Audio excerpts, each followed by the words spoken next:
اعوذ باللہ من الشیطان الرجیم بسم اللہ الرحمن الرحیم۔ عزیزان من، آج اگست 1982 کی 27 تاریخ ہے اور درس قرآن کریم کا آغاز سورہ الذاریات کی آیت 47 سے ہو رہا ہے۔ 51/47۔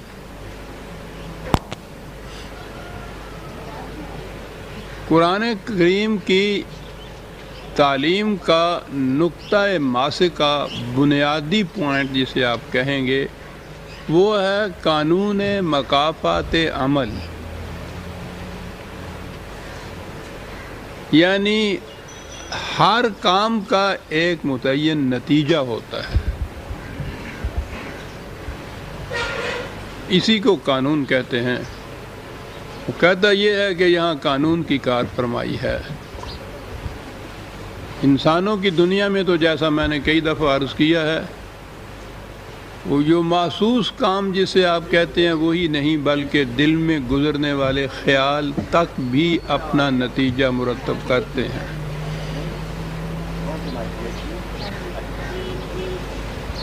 بنیادی تعلیم یہ ہے قرآن کی۔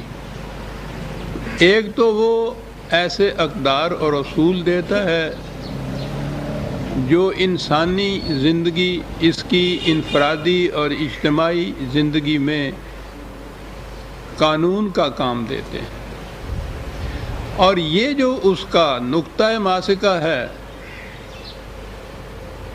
کہ ہر عمل اپنا ایک نتیجہ پیدا کرتا ہے، وہ اسے مختلف طریقوں سے سمجھاتا ہے۔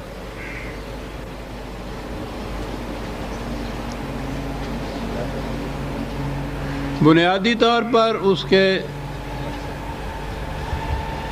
سمجھانے کے دو انداز ہیں۔ ایک تو وہ خارجی کائنات کو پیش کرتا ہے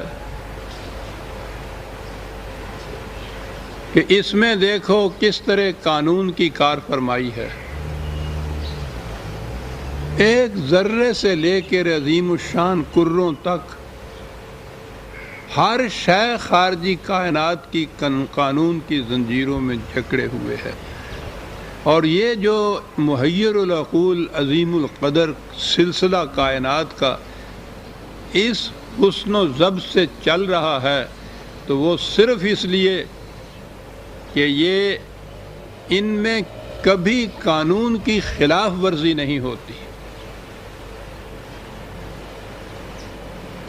انہیں اس کا اختیار ہی نہیں ہے۔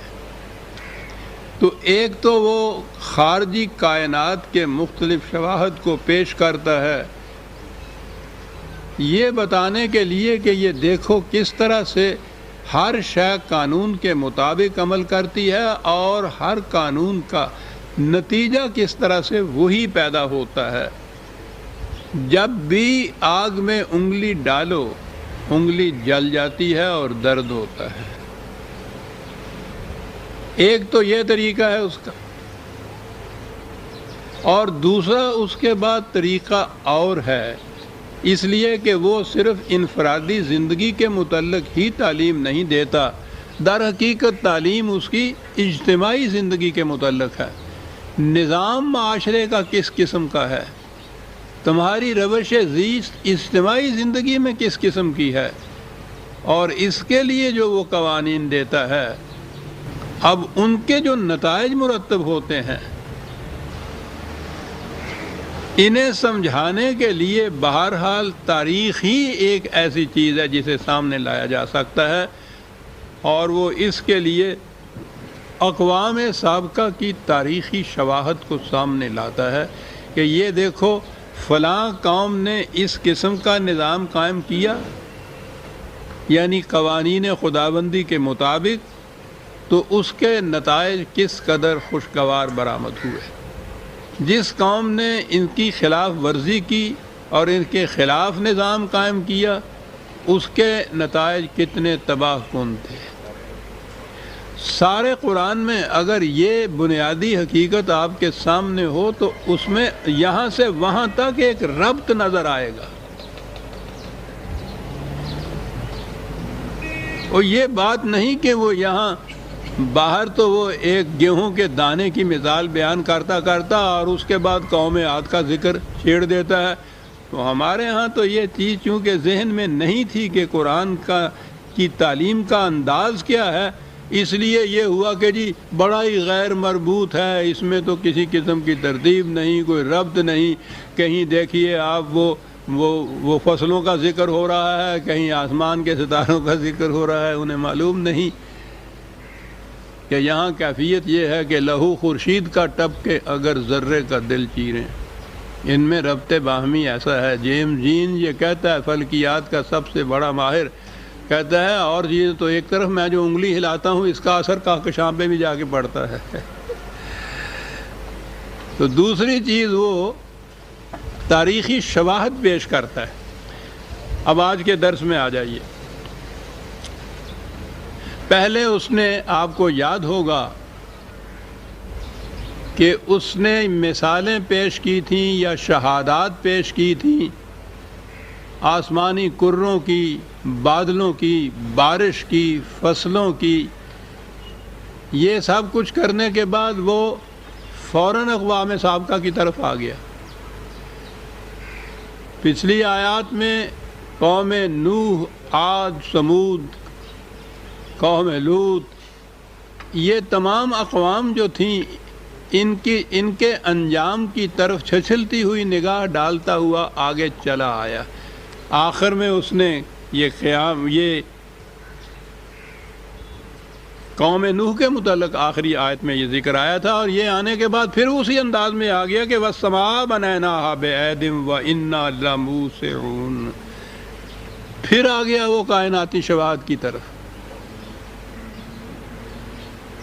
اور یہاں پہلی مثالوں سے بھی بلند اور بالا تر مثال دی کہ یہ آسمانی کروں کو تم دیکھو کہ ہم نے کتنی بڑی قوت اور قدرت ہے کہ جس سے اس کی تخلیق ہم نے کی، اور کتنا بڑا کنٹرول ہے ان کے اوپر. کہ سائنسدان یا فلکیات کے ماہر یہ بتا رہے ہیں کہ اگر سورج کی رفتار میں 1 سیکنڈ کے کروڑویں حصے کا بھی فرق پیدا ہو جائے تو یہ سارا سلسلہ تہس نہس ہو کر رہ جائے. کہا کہ اتنی بڑی قوت ہے. یہاں قوت کے لیے لفظ قرآن نے، ویسے تو یہ ایدن کا لفظ بھی قوت کے معنی میں آتا ہے، لیکن لَمُوسِعُونَ یہ وسط جو ہے یہ لفظ استعمال کیا ہے. اس کے معنی قوت، استطاعت، استعداد یہ بھی آتی ہے، لیکن وسط تو آپ کو معلوم ہے ایکسپینشن کے معنی میں بھی آتی ہے. یہاں تو موسعون لفظ ہے قرآن میں. اللہ تعالیٰ کی ایک صفت الواسع بھی آئی ہوئی ہے، ایکسپینڈ کرنے والا. یہ چیز مغرب کے سائنٹسٹ جان سکتے ہیں کہ بات کیا کہہ گیا ہے قرآن. آج کی تھیری یہ ہے کائنات کے متعلق، ایک کتاب ہے جس کا نام ہی ہے دس ایکسپینڈنگ یونیورس. نظریہ یہ ہے کہ یہ کائنات سٹیٹک نہیں، جامد نہیں، کہ جو کچھ بننا تھا بن چکا اور پھر اسی طرح سے ہے. ایک تو یہ ہے کہ اس کے اندر ایولیوشن اور ارتقائی منازل طے ہیں، دوسرے یہ ہے کہ یہ ایکسپینڈ کر رہی ہے. تو اگر یہ ایکسپینشن کے متعلق لیا جائے یہ الواسعون جو قرآن نے کہا ہے، تو ایک لفظ کے اندر وہ کتنی بڑی حقیقت بیان کر جاتا ہے. اور اسی لیے اس نے کہا ہے کہ جوں علم انسانی ترقی کرتا چلا جائے گا، حقائق کائنات پر پڑے ہوئے پردے اٹھاتا جائے گا، تو ہر پردہ جو اٹھے گا اس کے نیچے سے جو چیز ڈسکور ہو کے سامنے آئے گی وہ قرآن کے کسی نہ کسی دعوے کی شہادت بنے گی. آج اگر یہ چیز ہے ایکسپینڈنگ یونیورس، تو میں سمجھتا ہوں وہ لوگ جانتے ہیں اس چیز کو کہ یہ واسعون کیا چیز ہے جو قرآن نے کہہ دی ہے، کہ یہ ایکسپینشن ہے اس کائنات کے اندر. وہ اس کے اوپر قادر تھا کہ اس نے ان کو اس طرح سے قانون کی زنجیروں میں جکڑا، اور کائنات جو ہے پھر یہ ایکسپینڈ کر رہی ہے، وسط بھی ہے اس میں۔ آپ دیکھیے کیا چیزیں وہ شہادت میں پیش کرتا جا رہا ہے۔ وَالْأَرْضَ فَرَشْنَاهَا فَنِعْمَ الْمَاهِدُونَ، دو لفظ ہیں، کیا بات ہے صاحب۔ زمین گول ہونے کے باوجود بالکل پھیلی ہوئی چپٹی نظر آ رہی ہے، اور اسی وجہ سے تم اس پہ رہ رہے ہو۔ دوسرے مقام پہ یہ ہے، اس نے یہ کہا ہوا ہے کہ یہ گردش کرتی ہے چکی کے پاڑ کی طرح، لیکن یہاں یعنی دو لفظ ہیں، فرشنا اور ماہدون۔ فرشنا ہا تو صرف ایک چیز کے چپٹے ہونے، پھیلے ہوئے ہونے یہ آ سکتا، فرش کے معنی جیسا آپ جانتے ہیں، یعنی ہم ساری عمر اس زمین پہ چلتے رہیں، کبھی احساس ہی نہیں ہوتا کہ یہ گول ہے۔ اگلا لفظ ہے ماہدون۔ آپ کو پتا کہ مہد جو ہے وہ تو بچے کے پنگورے کو کہتے ہیں، گہوارے کو کہتے ہیں۔ اب یہ لفظ عربی زبان کا میں نے عرض کیا ہے نا کہ یہ تو اعجاز ہے عربی زبان کا، پہلے تو یہ کہ اس میں اتنی وسعت، پھر خدا کا انتخاب ہے الفاظ کا۔ اب مہد جو ہے آپ دیکھیے ذرا، پنگورے کو سامنے لائیے، اس میں حرکت ہوتی ہے، جھولنا جھلایا جاتا ہے، اس حرکت کا نتیجہ یہ ہوتا ہے کہ بچہ سو جاتا ہے، اس کو آرام ملتا ہے، ورنہ ہر حرکت ایسی ہے کہ اس میں تکلیف ہوتی ہے۔ پنگورے کی حرکت ایسی ہے کہ اس میں بچے کو آرام ملتا ہے۔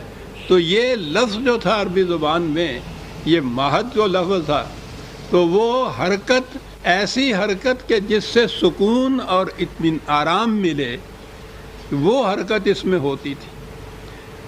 تو ماہدون، عرض کو ہم نے ایسا بنایا کہ گول ہونے کے باوجود وہ چپٹی ہے اور اس پہ تم سکونت اختیار کر سکتے ہو۔ اتنی تیز حرکت کے باوجود وہ تمہیں سکون اور اطمینان بھی ساتھ، آسائشیں بھی ساتھ مہیا کرتی ہے، اور وہ ماہدون ہے خدا کے۔ فَنِعْمَ الْمَاهِدُونَ، قرآن کریم میں ایسے الفاظ آتے ہیں، احسن الخالقین، یہ یا نعم الماہدون احکم الحاکمون، اس کے معنی ہے کہ وہ نیچے کے درجے پر قوانین کے مطابق اور بھی خالق یا ماہد یا وغیرہ مانتا ہے، لیکن وہ جس مقام پہ خدا ہے یا جس انداز کا وہ ہے، اس کی مثل کوئی نہیں ہو سکتی۔ بہترین ماہدون میں سے بہترین ہے، نعم ہے، بلکہ لفظ بہترین کا بھی لفظ نہیں، میں کیا عرض کروں، ایک ایک لفظ کے اوپر کھڑا ہونا پڑتا ہے۔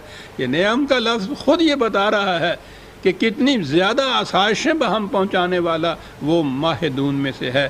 عرض کو اس قسم کا بنایا، چپٹی ہے، گول ہونے کے باوجود سکون اور آرام دیتی ہے، متحرک ہونے کے باوجود، اور وہ بہترین آسائشیں بہم پہنچانے والا ہے۔ یہ کیسے ہو رہا ہے؟ صرف اس لیے کہ یہ قانون کی زنجیروں میں جکڑی ہوئی ہے۔ وَمِن كُلِّ شَيْءٍ خَلَقْنَا زَوْجَيْنِ، 1400 سال پیشتر یہ بات کہنا کہ ہر شے جو ہے اس کی زوج ہے، پیئر ہے، کوئی نہیں کہہ سکتا تھا۔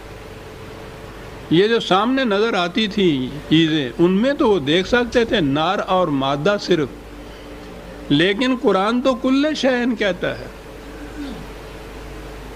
یہ کل شیء کے لیے زوجین 1400 سال پیشتر عرب کی سرزمین میں، اور پھر نبوت سے پیشتر ہی صحیح ایک امی، کون انسان اس دور کا یہ کہہ سکتا ہے؟ پوچھئے مغرب کے سائنسدانوں سے جو ایسے مقام پہ پہنچ کے وہ بے ساختہ پکار اٹھتے ہیں کہ کوئی انسان اس دور میں یہ بات نہیں کہہ سکتا تھا، یہ کبھی انسانی نہیں ہو سکتی سر۔ یہ زوجین جو ہے یہ نار اور مادہ کی بات ہی نہیں ہے صرف، یعنی اب تو یہ سائنسدانوں کی جو تحقیق ہے وہ یہ ہے کہ وہ چھوٹی سے چھوٹی چیزوں میں بھی زوجین جو ہے اس کو پاتے ہیں، اور وہ کہتے ہیں کہ یہ آپ کو معلوم ہے کہ زوج کے معنی ہوتا ہے ایسی دو چیزیں کہ ان میں سے اگر ایک نہ ہو تو دوسری ناکارہ رہ جائے، دو مل کے ایک مقصد کو پورا کریں اور ایک دوسرے کی تکمیل کا ذریعہ بنے، اسے کہتے ہیں عربی زبان میں زوج۔ بات آئے گی ہمارے یہاں بیٹیاں، یہاں تو زوجہ ہی ہوتی ہے نا، یعنی وہ خاوند جو ہے وہ زوج نہیں ہوتا، وہ تو میاں ہوتا ہے، اللہ بھی میاں ہوتا ہے، خاوند بھی میاں ہوتا ہے، مجازی خدا جبھی اسے کہتے ہیں نا۔ کبھی آپ نے نہیں سنا ہوگا خاوند کے لیے زوج کا لفظ، لیکن زوجہ ضرور ہوتی ہے یہ۔ وہ ہر شے میں جو زوج کہتا ہے تو زوج کے معنی میاں بیوی یا نر و مادہ ہی نہیں ہے، وہ دو چیزیں جو ایک دوسرے کی تکمیل کا ذریعہ بنے، ایک دوسرے کی نشو و نما کا ذریعہ بنے۔ تو اب آپ نے سمجھ لیا کہ جو اس نے میاں بیوی کو بھی زوج کہا ہے تو اس کے معنی کیا ہیں اس زوج کے۔ لیکن یہاں تو سوال ہی نہیں ہے کسی کی صلاحیتوں کی تکمیل کا ذریعہ بننا، وہ تو میاں ہوتا ہے جو اس کی ساری صلاحیتوں کو دبا کے رکھتا ہے۔ یہی ہوتی ہے بیچاری وہ زوجہ، کہہ لیجئے اس کو کہ یہ اس کے لیے کچھ کرتی چلی جائے، وہ زوج ہوتا ہی نہیں ہے۔ آپ الفاظ میں دیکھیے کہ معاشرے میں جو ذہنی تبدیلیاں آتی ہیں، معانی میں کیا فرق آتا ہے، اور یہ چیز ہے جس کے لیے میں بار بار کہتا ہوں کہ قرآن سمجھ میں آئے گا، قرآن کے جو مفردات یعنی الفاظ ہیں ان کے وہ معنی سامنے آئیں جو زمانہ نزول قرآن میں عرب ان کا مفہوم لیا کرتے تھے۔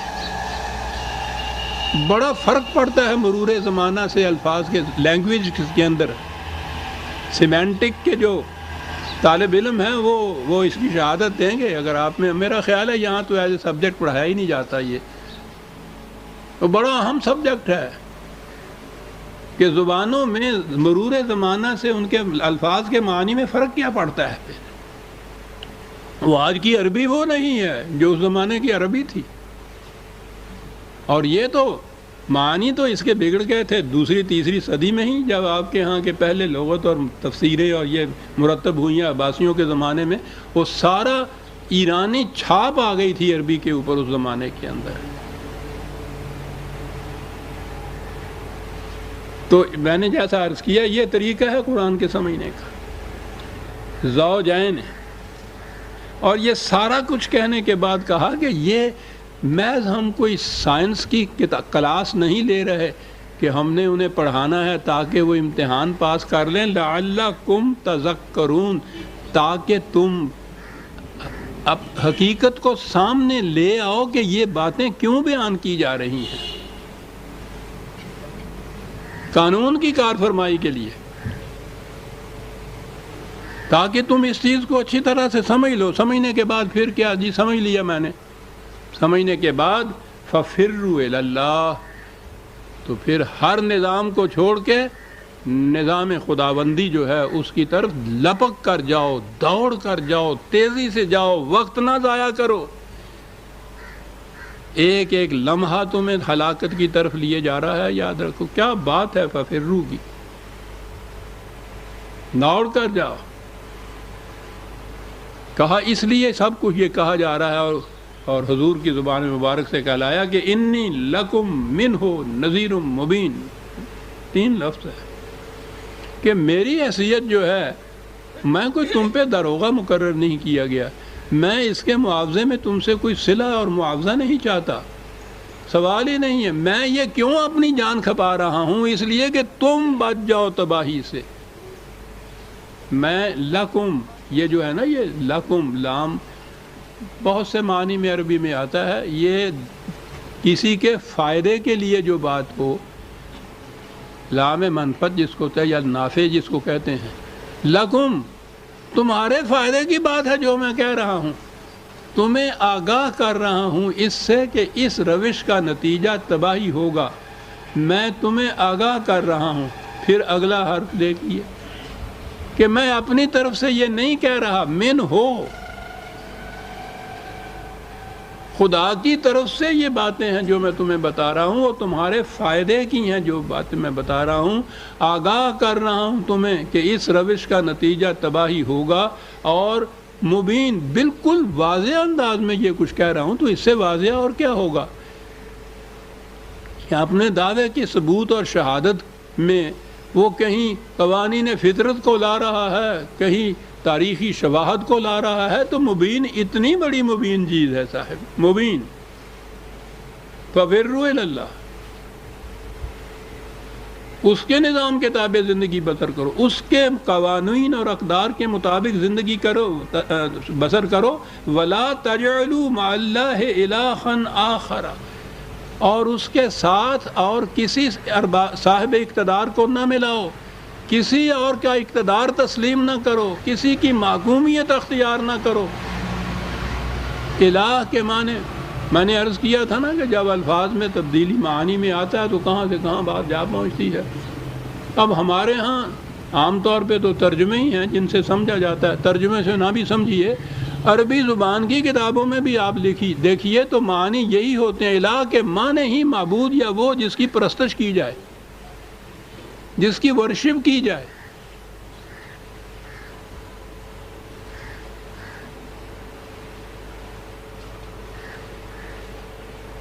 اب پرستش اور ورشپ کے لیے اگر ہو کہ پرستش اسی کی کرو، اس کے ساتھ کسی اور کی نہ کرو، تو ہر مسلمان مطمئن ہو جاتا ہے کہ میں تو بتوں کے آگے جھکتا ہی نہیں، میں کسی اور کی پرستش نہیں پڑھا، پرستش تو اسی کی کرتے ہیں۔ پرستش اس کے معنی ہو گئے۔ وہ پوچھو اس زمانے کے عربوں سے کہ الہ کے معنی کیا لیتے تھے، وہ قرآن سے پوچھو الہ کے معنی کیا ہیں، جس کی محکومیت اختیار کی جائے، جس کا اقتدار تسلیم کیا جائے، کسی اور کی محکومیت اختیار نہیں کرنی ہے۔ یہ تو تذلیل انسانیت ہے، کس کی محکومیت اختیار کرے گا؟ اگر وہ سپرسٹیشن جہالت ہے تو کائنات کے جو مظاہر ہیں، چاند، سورج، ستارے، دریا، بڑے بڑے درخت، وہ جیسے ہمارے ہاں ہمارے پڑوس میں قوم بستی ہے، ان کی کیفیت یہ ہے، وہ ان کی پرستش کرتی ہے، دیوی دیوتاؤں کی پرستش ہوتی ہے۔ پرستش، اسی پرستش میں ہم نے خدا کی پرستش شروع کر دی۔ ایک ذہنی چیز ہے کہ ہم اس کی پرستش کر رہے ہیں، لیکن اگر اس الہ کا صحیح مفہوم وہی ہوتا جو قرآن دیتا ہے، ہم صرف اس کی محکومیت اختیار کرتے ہیں، کسی انسان کی حکومت کو ہم تسلیم نہیں کرتے، کہاں سے کہاں بات چلی گئی۔ لا تجعلوا مع اللہ الہا آخر، اور اس کے بعد کہا انی لکم منہ نذیر مبین، پھر دہرایا۔ پہلے تو یہ دہرایا کہ اس کی طرف لپک کے جاؤ، تیزی سے جاؤ، دوڑ کے جاؤ، دیر نہ کرو، اور دوسرا یہ کہا کہ خالص اسی کی محکومیت اختیار کرو، اور پھر کہا کہ میں تمہیں وارن کرتا ہوں اس کے سوا کسی اور کی محکومیت اختیار کی، تو یہ بھی وجہ تذلیل انسانیت ہے، اور اگر اس کے ساتھ کسی اور کو ملا لیا تم نے تو یہ چیز بھی شرک ہے اور ظلم عظیم ہے، پھر میں وارن کرتا ہوں۔ کہا کہ یہ سب کچھ میں کہتا ہوں اور اس کے باوجود میں یہ بھی جانتا ہوں، یہ کیا بات ہے یہاں آگے جو لفظ ہے کذالک ما اتی الذین من قبلہم من رسول الا قالوا ساحر او مجنون۔ کہا یہ بھی میں جانتا ہوں کہ ہر رسول نے یہی کہا تھا جو میں کہہ رہا ہوں، اور ہر رسول کے ساتھ یہ ہوا کہ یہ جو اس کے ہاں کے بڑے بڑے سردار اور جاگیردار اور دولت مند لوگ تھے، انہوں نے اس کی مخالفت کی، اور مخالفت میں اب دو لفظ آتے ہیں کہ انہوں نے کہا یہ کہ یہ ساحر ہے یا مجنون ہے۔ اب سحر یا ساحر کے معنی ہمارے ہاں جادوگر لے لیے جاتے ہیں کہ یہ جادوگر ہے یا پاگل ہے۔ سحر کے معنی جادو ہی نہیں ہوتے، باطل چیز ہوتی ہے، ہر وہ شے جو حقیقت میں کچھ ہو دکھائی کچھ دے، فریب کاری اس کے معنی ہوتے ہیں۔ جھوٹا اس کے معنی ہوتے ہیں، ساحر کے معنی وہ یہ چیزیں کہتے تھے۔ اب ہمارے ہاں تو یہ ہوا نا کہ وہ چونکہ معجزات دکھاتے تھے، اور معجزہ تو وہ بالکل جادو ہوتا ہے، سمجھ میں ہی نہیں بات آتی، اس لیے وہ اس کو جادوگر کہتے تھے۔ وہ معجزات دکھاتے تھے، اس کے مقابلے میں ان کے ہاں کے جو لوگ تھے وہ بھی یہ کچھ دکھاتے تھے۔ تو اب الجھاؤ آ پڑا کہ کیا کیا جائے، رسول بھی وہی دکھاتا ہے، یہ بھی یہی دکھاتے ہیں۔ جس مقام پر پہنچ کر تصوف کی میری گاڑی نے پٹری بدلی تھی وہ یہی مقام تھا کہ تصوف کا انتہا بھی کرامات دکھائی جاتی ہیں، اور وہ جو مشرک بت پرست ہیں ان کے ہاں جو کرامات ہوتی ہیں وہ ان سے بھی بڑی ہوئی ہوتی ہیں۔ یہ کیا ہے؟ یہ سحر نہیں بے عزیزان من۔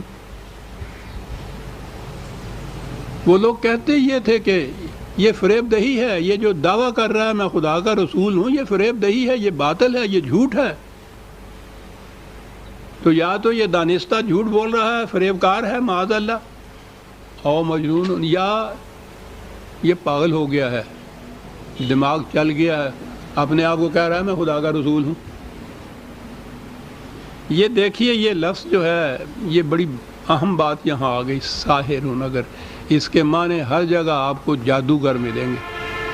تو کہا یہ گیا کہ ہر رسول جو آیا کفار نے اس کی تکذیب کی اور اس کے خلاف یہ کہا کہ یہ جادوگر ہے، اور خدا نے یہ بات کہی کہ کتنا بڑا الزام تھا جھوٹا جو ان کے خلاف لگایا۔ تو کسی رسول کے متعلق کیا نا کہ وہ جادوگر تھا، وہ جادو کرتا تھا، قرآن بتا رہا ہے کہ یہ کفار کی طرف سے اعتراض کیا جاتا ان کے خلاف، وہ یہ نہیں تھے۔ اور یہاں بڑے دھڑلے سے کہا جاتا ہے کہ حضرت موسیٰ علیہ السلام اور فرعون کے ساحرین کا مقابلہ ہوا، اور انہوں نے کچھ سحر دکھایا، جادو دکھایا، اور انہوں نے اسے بھی زیادہ بڑا جادو دکھایا۔ ساحر خود تسلیم کر رہے ہیں ہم اتنے بڑے رسول کو، اور قرآن کہتا ہے کہ یہ کفار کی طرف سے الزام دھرا جاتا تھا ان کے اوپر، وہ کہتے تھے یہ ساحر ہے۔ کوئی نہیں کھڑا ہو کے سوچتا۔ رسول عزیزان من اس قسم کے تماشے نہیں دکھاتے تھے، وہ جادوگری کا بات نہیں تھی، وہ تو حق کو پیش کرتے تھے، اور وہ اسے کہتے تھے کہ یہ شخص یا تو فریبکار ہے، یا یہ جھوٹا ہے، اور یا اس کا دماغ چل گیا ہے۔ اتواصوا بہ بل ہم قوم طاغون، کہا یوں بظاہر نظر آئے گا جیسے ہر جانے والی نسل آنے والی نسل سے کہہ جاتی ہے کہ تمہیں یہ کہا جائے گا، یہ جواب دینا اس کا، ان کے فریب میں نہ آ جانا۔ یہ جس چیز کو، جھوٹ کو، باطل کو تواتر کہا جاتا ہے نا، یہ سند اب آ گئی ہے ہمارے ہاں۔ یہ مذہب کی دنیا کے اندر ایک سند تواتر کی بھی ہے کہ جیسا ہوتا چلا آ رہا ہے وہ پھر سند ہو جاتا ہے۔ یعنی ایک غلط چیز جو 1000 سال پہلے کسی نے اختیار کی، اگر وہ ہر نسل اس کو اپنے آباء و اجداد کا مذہب سمجھ کے تقلیداً اختیار کرتی چلی آ رہی ہے، تو یہ جو تواتر سے یہ چیز آ رہی ہے نا، آخر میں آگے یہ سند بن جاتی ہے۔ قرآن کہتا ہے کہ یہ نظر آئے گا کہ جیسے وہ ہر نسل آنے والی نسل سے یہ کہہ دیتی تھی کہ ایسا کرنا تم نے، اور وہ چلی جاتی تھی، وہ یہی کہنے لگ جاتی۔ تقلید اسلاف اسی کو تو کہتے ہیں کہ کسی دور کے کسی انسانوں کے گروہ کی اتنی بڑی شخصیت تسلیم کر لی ان کی، اور پھر یہ ہے کہ انہوں نے جو کہا ہے وہ آگے منتقل ہوتا چلا آ رہا ہے، بغیر سوچے سمجھے، بغیر قرآن کی سند پیش کیے ہوئے منتقل ہوتا چلا آ رہا ہے۔ ہم تک آ گیا، صاحب اس کے صحیح ہونے کی سند کیا ہے کہ جی سند تواتر ہے۔ اور ہر دور کے جتنے بھی ان کے ہاں کے اکابر ہیں، اپنے دور کی نسل، اپنے دور کی قوم، اپنے دور کے مسلمانوں کے متعلق وہی رونا روتے ہیں جو آج ہم رو رہے ہیں کہ فاسق ہیں، فاجر ہیں، اسلام سے دور ہو گئے ہیں، ان کا کردار نہیں رہا، ان کا اخلاق نہیں رہا۔ ہر دور کے، کسی دور کے جو کچھ لکھنے والے کہنے والے اس دور کے ہیں، ان کے اقوال کو آپ دیکھیے، وہ رو رہے ہیں اپنے دور کے مسلمانوں اور اپنی دور کی قوم سے، اور یہی جو قوم نسلاً بعد نسلاً چلی آ رہی ہے، ان کے اس عمل کو تواتر کہہ کے سند قرار دیا جاتا ہے دین میں یا مذہب میں، حق کے لیے کہ یہ سچی بات ہوگی کیونکہ یہ سند ہے، یہ تواتر ہے۔ قرآن کہتا ہے، یوں نظر آتا ہے کہ جیسے یہ متواتر اس قسم کی بات ایک نسل دوسری سے کہتے چلی آ رہی، کہا یہ بات نہیں ہے، بل ہم قوم طاغون، ہر نسل جو ہے وہ قانون خداوندی سے سرکشی برتنا چاہتی ہے، کیونکہ ان کا مفاد اس میں ہوتا ہے کہ اس کی خلاف ورزی کرے۔ قانون خداوندی سے یہ سرمایہ داری نہیں رہتی، ملوکیت نہیں رہتی، مذہبی پیشوائیت نہیں رہتی، یہ فن خوانی بنا جا سکتا اس کے اندر۔ موافق کیے، ترجمہ یہی ہو سکتا، ملا قرآن نے لفظ کہا ہے ایک، وہ کہتے ہیں کہ یہ بات جو ہے وہ یہ ہے کہ یہ ہر نسل، ہر دور کی قوم وہ دیکھتی ہے کہ ہمارا فائدہ اسی میں ہے کہ اس کی خلاف ورزی کی جائے۔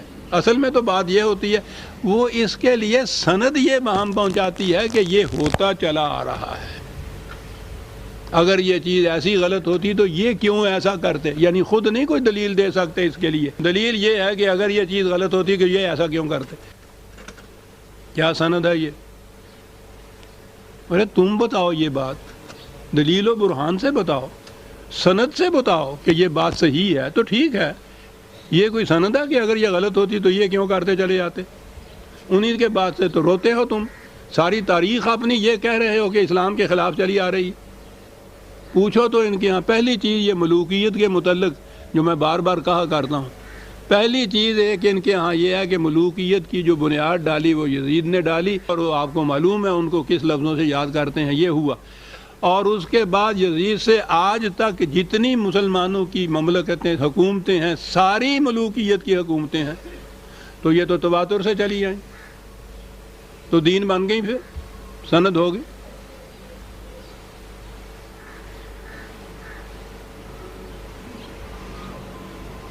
تواتر کوئی سند نہیں ہے عزیزان من، سند تو صرف خدا کی کتاب ہے، صرف ایک سند، لا تجعلوا مع اللہ الہا آخر، اس کے ساتھ کسی اور صاحب اقتدار کو نہ اسے مت سند سمجھو، اس کی اتھارٹی کو قبول نہ کرو، اتھارٹی صرف خدا کی ہے۔ فتولی عنہم فما انت بملوم، ایک مقام آ جاتا ہے ایک داعی کی زندگی کے اندر جہاں یہ عجیب چیز ہے، وہ سان پہ لگاتا ہے یہ لوہے کے کینچیاں، استرے وغیرہ، تو اس میں سے ذرا ذرے لوہے کے اس ریت میں مل جاتے ہیں جو وہ نیچے اس کے گری ہوئی ہوتی ہے، تو اس میں مقناطیس پھیرتے ہیں اس ریت میں، تو اس میں سے لوہے کے ذرے اس کے ساتھ لگاتے ہیں، وہ الگ ہو جاتا ہے لوہا اور باقی ریت رہ جاتی ہے۔ یہ جو دریاؤں اور ندیوں میں سے سونا نکالتے ہیں نا، اس کی بھی یہی کیفیت ہوتی ہے، وہ ذرے الگ کر لیتے ہیں، باقی ریت۔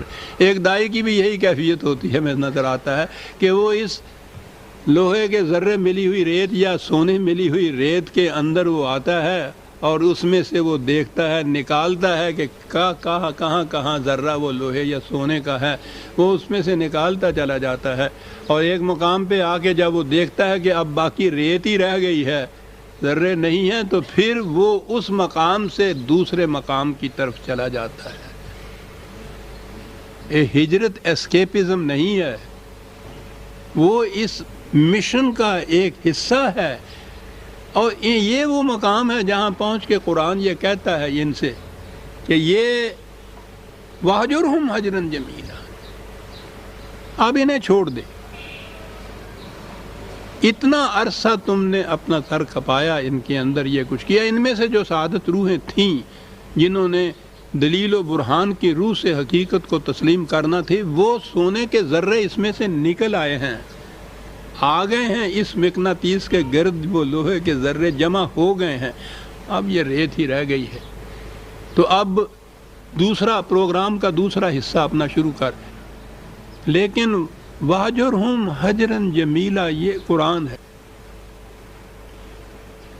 یہاں تو کسی کے ساتھ کچھ تعلق قائم کرتے وقت یہ ہوتا ہے نا کہ صاحب بڑی خوشگواری سے حسن سلوک سے تعلق قائم کرنا چاہیے، چھوڑتے وقت تو ہمیشہ جھگڑا ہوتا ہے اور ایک دوسرے کے خلاف اگر الزامات سے آگے بڑھے تو گالیوں تک نوبت آئی ہوئی ہوتی ہے۔ قرآن کہتا ہے کہ انہیں چھوڑ کے الگ ہو، لیکن چھوڑ بھی حسن کارانہ انداز سے۔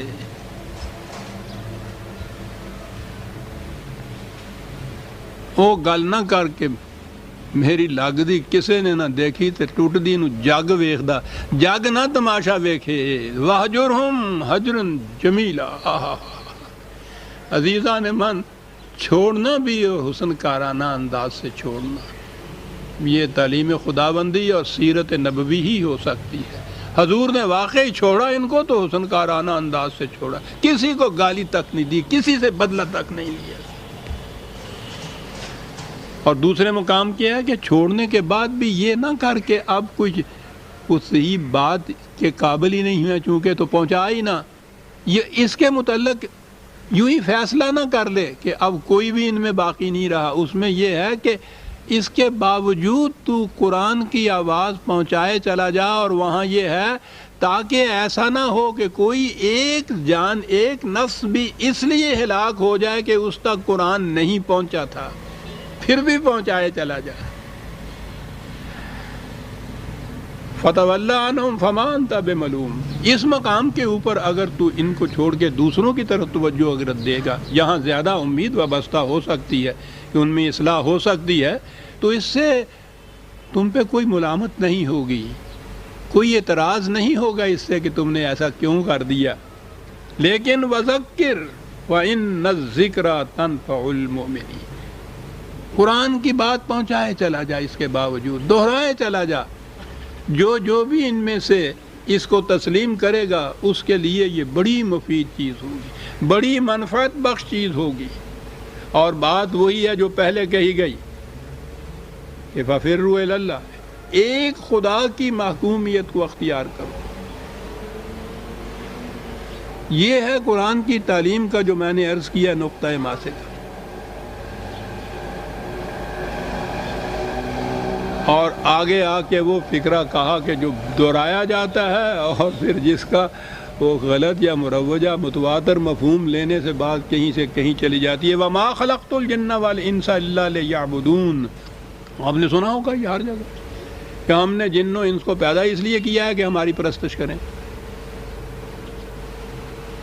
یہی ترجمہ ہوتا ہے۔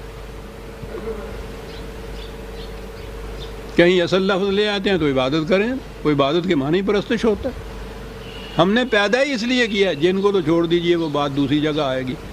انس تو آ گیا نا، انسانوں کو پیدا ہی ہم نے اس لیے کیا ہے کہ ہماری پرستش کریں۔ اندازہ لگائیے آپ،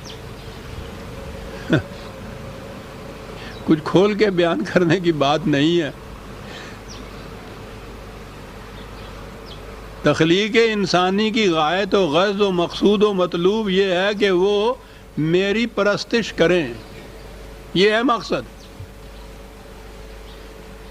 اب ان سے پوچھا جاتا ہے کہ صاحب پرستش تو یہی ہے نا کہ جو نماز پڑھ لی، کوئی نفل پڑھ لیے، اس کے بعد کچھ ورد وظیفے کر لیے۔ وہ تو کہا ہے کہ تخلیق کی غرض یہ ہے، اس کے معنی کہ اس کے سوا کچھ اور کرنا ہی نہیں ہے۔ کچھ اور کیا تو وہ مقصد تخلیق کے خلاف چلا جائے گا نا، تخلیق کا تو مقصد یہ ہے۔ تو ان میں سے جو بڑے سے بڑے بھی جو وہ بزرگ عبادت گزار ہیں، ان کی بھی تو یہ صورت نہیں ہے کہ وہ 24 گھنٹے ہر سانس میں وہی پرستش کی بات کرتے چلے جائیں، اور کچھ بھی تو کرنا ہوتا ہی ہے نا۔ تو جتنا کچھ یہ وقت کیا وہ تخلیق جو کا مقصد جو خدا نے بتایا بقول ان کے، وہ اس کے خلاف چلی گئی بات۔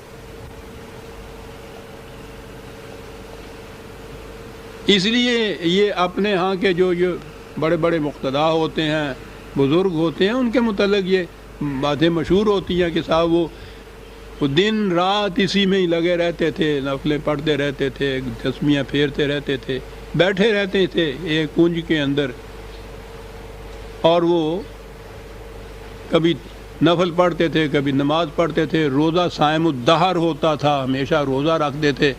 بھوک لگتی تھی تو وہ ایک روٹی لکڑی کی دے رکھی تھی ماں نے، اس کو چک مارتے تھے۔ بنائے ہوئی ہے کاہے کے لیے؟ الا لیعبدون، مقصد ہی خدا کی پرستی. پہلے تو اس مقصد پہ زور دی. ذرا غور کیجئے عزیزان من، کہیں تنہائی میں بیٹھ کے غور کیجئے گا کہ خدا کہتا ہے مقصد یہ ہے ان کے پیدا کرنے کا، میری پرستی کر دے رہا. ایک لفظ عبادت کے مفہوم کے بدل جانے سے آپ دیکھیے بات کہیں سے کہیں جا پڑی. غرض و غایت تخلیق انسانیت کی کچھ اور ہو گئی. یہ جو عبادت گزار قوم ہے اس کی زندگی کچھ اور ہو گئی. وہ سخر لکم ما فی السماوات والارض کہہ رہا تھا کہ ساری کائنات زیر تسخیر تمہارے کر دی ہے، اٹھو اور ان قوتوں کو اپنے لیے اپنے قابو میں لے کے آؤ. وہ یہ بتا رہا تھا یہاں یہ صورت ہے کہ بیٹھے ہوئے ہیں ایک گوشے کے اندر اور وہاں نفل پڑھے جا رہے ہیں، نماز پڑھی جا رہی ہے، تسبیح ہیں، ورد ہیں، وظائف ہیں. یہ کیوں ہو رہا ہے؟ ما خلقت الجن والانس الا لیعبدون. خدا بتا رہا ہے کہ تخلیق یہی ہے. عزیزان من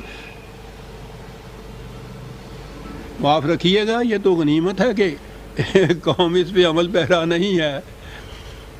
ساری قوم اگر یہی کرنے لگ جائے یہ جو بزرگ کرتے ہیں یا بدون کا مانے، تو سوچئے تو صحیح. پھر وہ تو بچے ہوئے ہیں کہ وہ یہ کچھ کرتے ہیں، روٹی اور کماتے ہیں، ان کو دے جاتے ہیں. اگر سارے یہ کچھ کرنے لگ پیں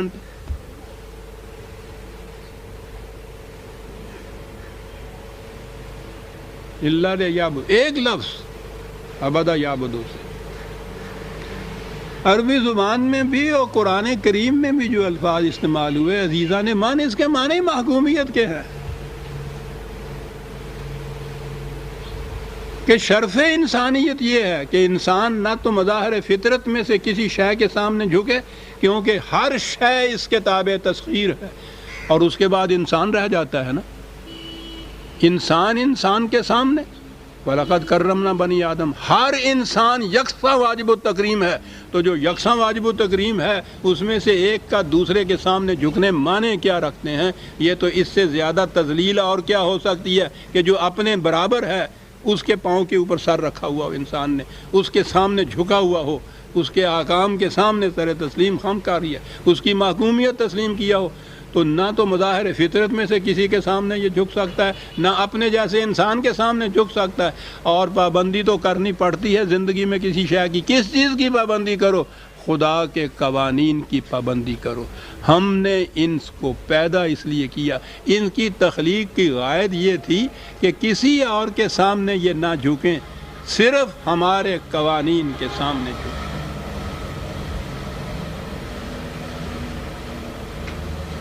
کہا یہ اس کی محکومیت کے متعلق کہا جا رہا ہے کہ ما ارید منہم من رزق وما ارید ان یطعمون.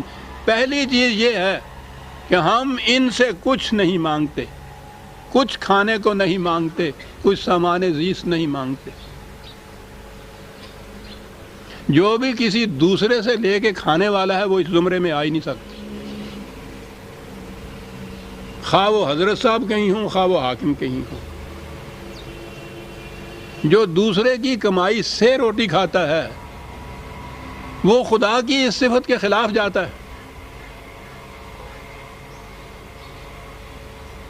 وہ کہا حق حکومت میں بھی آپ نے دیکھ لیا کہ جو ہم نے کہا ہے کہ ہماری محکومیت اختیار کرو، اس میں یہ نہیں ہے کہ تم ہماری محکومیت اختیار کیو، کماتے جاؤ اور لا کے ہمیں دیتے جاؤ. ہم تو چاہتے ہی نہیں ہیں کسی سے، رزق نہیں چاہتے، طعام نہیں چاہتے. ان اللہ هو الرزاق ذو القوة المتین. کہا یہ کسی کی کمائی سے لینا، جس کی محکومیت اختیار کی جائے اس کی تو ذمہ یہ ہے کہ ہر ایک کو رزق پہنچائے، بجائے اس کے کہ ان کی کمائی سے خود کھائے. کیا کیا چیزیں کہاں کہاں کیا جاتا ہے. ذو القوة المتین. اور پھر وہ ایسا نہیں ہے کہ اس کو ضرورت ہے اس چیز کی کہ صاحب ووٹ کتنے آئیں گے اور میرا جتھا کتنا بڑا ہوگا، میری پارٹی کتنی بڑی ہوگی. سوال ہی نہیں ہے. وہ بڑی قوتوں کا مالک ایسا ہے، بڑی مضبوط قوتوں کا مالک ہے، اس کو اس کی ضرورت نہیں ہے، اس کی پرواہ نہیں ہے. اور جو رزاق بنتا ہے یہاں دنیا کے اندر بھی، نظام کاری کا سربراہ کیوں نہ ہو، رزاق جو بنتا ہے وہ اس کی قوت کا ٹھکانہ کیا ہے؟ وہ تو دل و جان سے اس کے سامنے لوگ جا کے جھکتے ہیں. رزاق فَإِنَّ لِلَّذِينَ ظَلَمُوا ذُنُوبًا مِثْلَ ذُنُوبِ أَصْحَابِهِمْ فَلَا يَسْتَعْجِلُونَ۔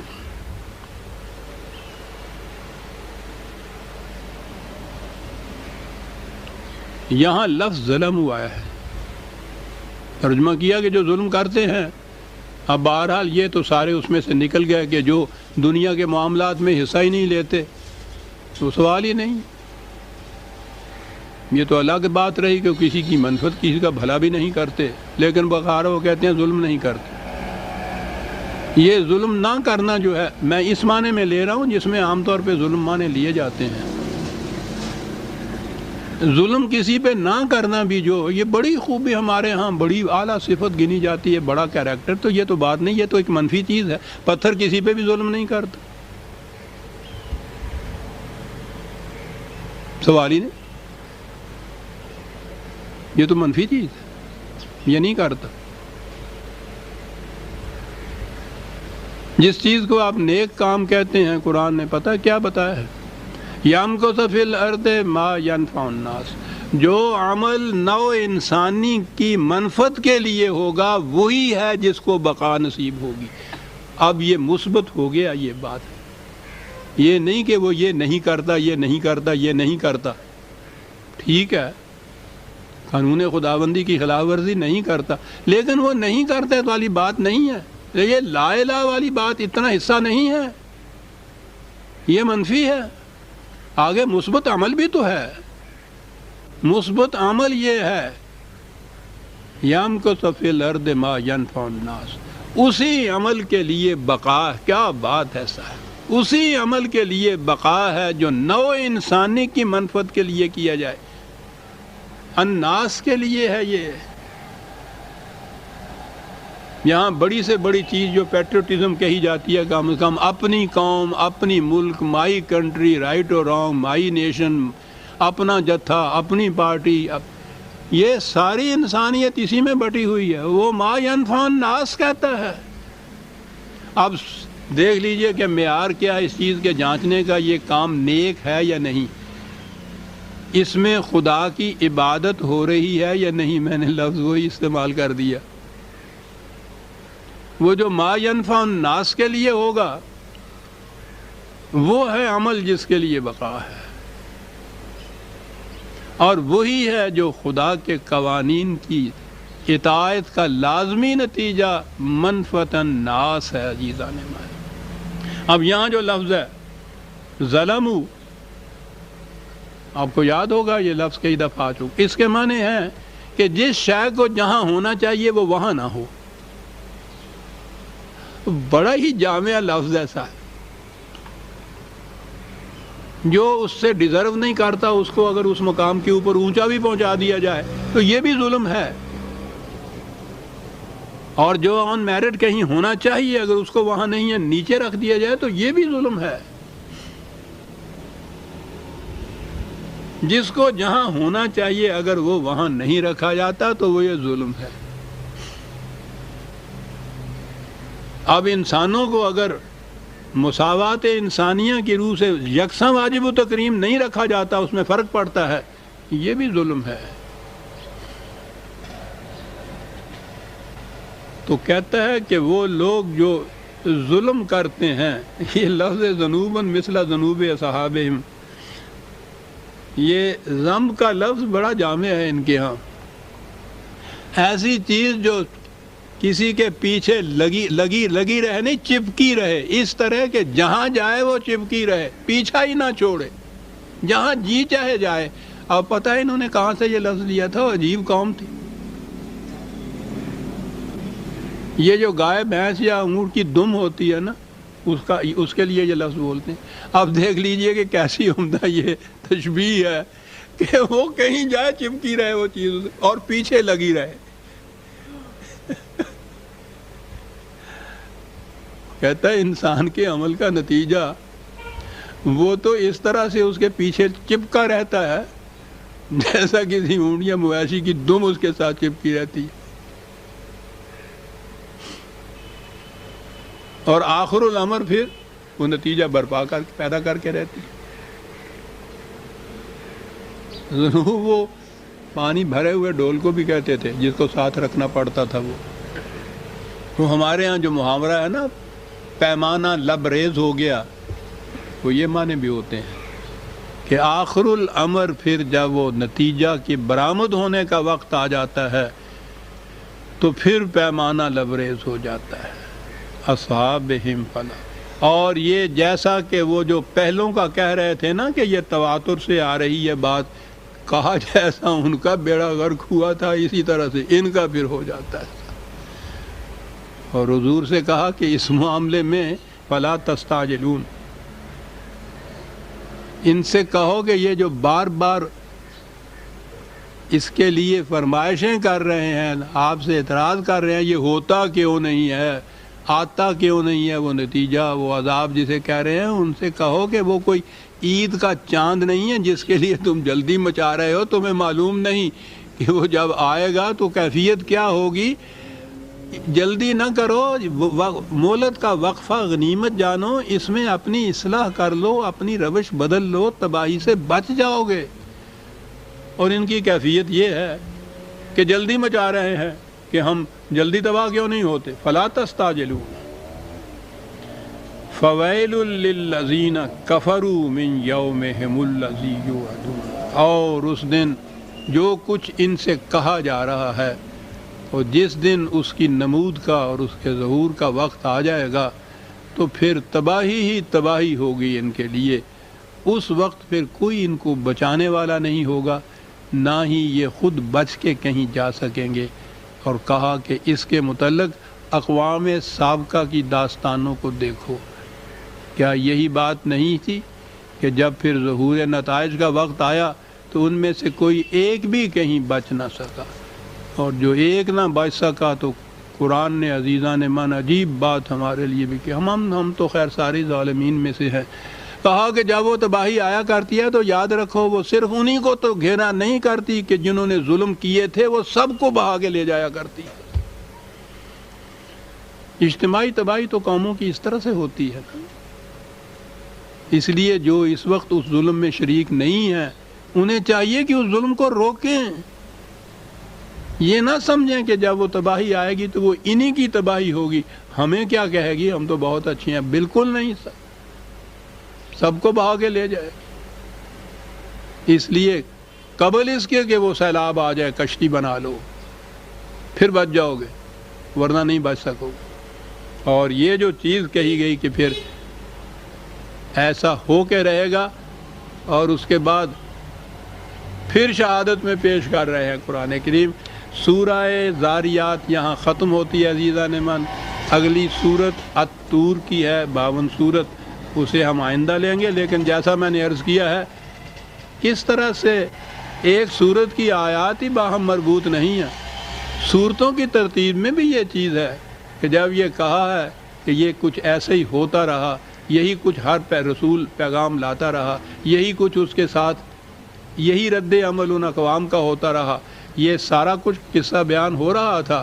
اگلی سورت بھی نئی جو شروع کی تو وہ والطور ہے، اور یہ تو آپ کو معلوم ہے وہ سورہ 3 جو ہے، والتین والزیتون وطور سینین، والتین والزیتون وطور سینین، وہ ترجمہ کہ قسم ہے مجھے زیتون کی انجیر دکھاؤں، قسم ہے مجھے آلو کی، وہ تین وہ انجیر کی، زیتون، اور قسم ہے مجھے زیتون کی، قسم ہے مجھے کوہ طور کی، یہ آپ کے یہاں ترجمہ آتا ہے۔ تو اب پھر اس کے بعد یہ پوچھتے ہیں، اب تو نوجوان بے باک ہوتے ہیں، وہ پھر پوچھتے ہیں آپ کو کہ خدا قسم کھا رہا ہے، قسمیں کھا رہا ہے، انجیر کی قسمیں کھا رہا ہے، زیتون کی قسمیں کھا رہا ہے، کوہ طور کی، تو یہ بات کیا ہے؟ میں عرض کروں گا کہ وہ زیتون کی اور تین کی اور زیتون کی اور انجیر کی قسمیں نہیں کھا رہا، بات بہت اونچی ہے۔ اگلی صورت اس کا نام ہی الطور ہے، شروع بھی الطور سے ہوتی ہے، والطور وکتاب مسطور۔ یہ آئندہ درس میں ہم لیں گے۔ ربنا تقبل منا انک انت السمیع العلیم۔ شکریہ۔